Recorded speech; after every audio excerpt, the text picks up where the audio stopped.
This is what happens when the boss thinks that he can secretly obsess over a secretary. He thought he was in charge until I found he had a big crush on me. And you know what I did? I turned him into my assistant. Now he's the one making coffee for me and running all the errands. Let's get into today's story. I used to be her boss. I had the bigger office, the nicer chair. My name was on the door in silver letters. And Lucia is just my secretary. Or was. Lucia walks into a room like she runs it. She doesn't ask permission. She just takes up space like it's owed to her. She has a curvy body, a big chest, wide hips, and she dresses like she wants everyone staring. Tight skirts, high heels, red lipstick. Every day, without fail.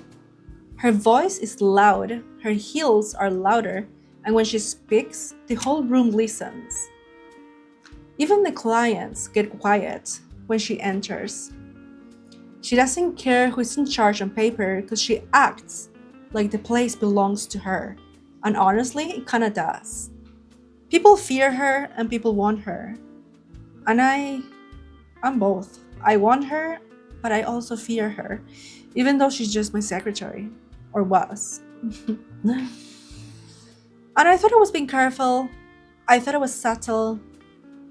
But Lucia doesn't miss anything. Oh no. She knows everything. She caught me scrolling through one of her pictures one day. It was not even a work photo. I was just checking her social media. She was smiling in the picture that I was admiring. Her lips were slightly parted, and it was exactly the kind of photo that you would pause on if you were pathetic. And I guess I was, because I kept admiring her in that picture for over 10 minutes. While I was doing it, she walked in quietly and stood behind me. I didn't even realize that she was there the whole time. Until she said in the coldest, calmest voice I've ever heard, "You're such a simp," she told me. I fumbled for the keyboard. I think I tried to close the window. I don't know. I tried to explain. I was panicking. And I just remember her walking around to the front of the desk, picking up my phone and unlocking it before I could stop her. She held up the screen. It was worse than the photo on my computer. She was my wallpaper. Yes, I admit, I stole one of her pictures on social media and made it my wallpaper. A photo of her crossing her legs, smiling into the camera like she already knew. She didn't say anything. She just showed me the screen and then said, "Wow," shaking her head slowly. "No wonder why you can't even manage a meeting. You spend more time worshiping your secretary than doing your actual job." I didn't even try to defend myself. What can I say? That it was an accident? That I forgot to change it? She caught me red-handed. "So technically, you approved it," she smiled. "But don't worry, I left you enough to live on." "Barely. 80% of your salary comes to me now. It's only fair, because I do the real work, right?" She leaned forward and whispered like she was letting me in on a secret. "You should thank me for not taking 90%. Then she leaned back, crossed her legs again, and laughed, this time louder. She wasn't laughing at the joke, she was laughing at me. And I just sat there silently because I knew that I couldn't say no, and worse, I didn't want to. "You know what? I think that we should stop pretending. You're not in charge anymore. You're not management. You're not anything, she said to me. She reached into her bag, pulled out a small black notebook, and dropped it onto my lap like it was nothing. You're my assistant now. You should have figured out that like weeks ago.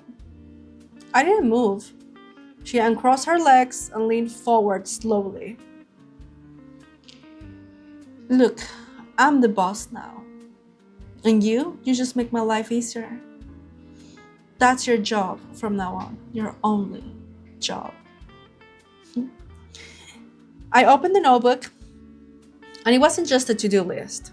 It was a full page, handwritten in her sharp, perfect script. Every item numbered, every word underlined with little arrows and notes in a red pen. It was labeled at the top, tasks for my simp. Then she said, if you fall behind, I'll find someone else who can follow instructions. Maybe one of the interns. You're replaceable, don't forget that, simp. She smiled again, but it wasn't friendly. It was ownership, and I knew right there and right then that I wasn't her boss anymore. I was her help. And she was not gonna let me forget that. She held it up and looked at me like I was filth on her shoe. This is sad. You're not a boss. You're just a simp with a crush. You're pathetic. Then she turned her head toward my chair and said, stand up, come on. And I obeyed. I stood up, and then she sat in my chair like she's been planning it all along. She leaned back, crossed her legs, and then looked around the office like she owned it. Her hand tapped the desk, her nails making soft clicks that made my stomach drop. I like this setup. I'm keeping it. You can take the little desk in the corner because I think it fits you better. You don't deserve the big, nice desk. She didn't wait for me to agree. She just reached into her bag, pulled out a lipstick, and started reapplying it like the conversation was over.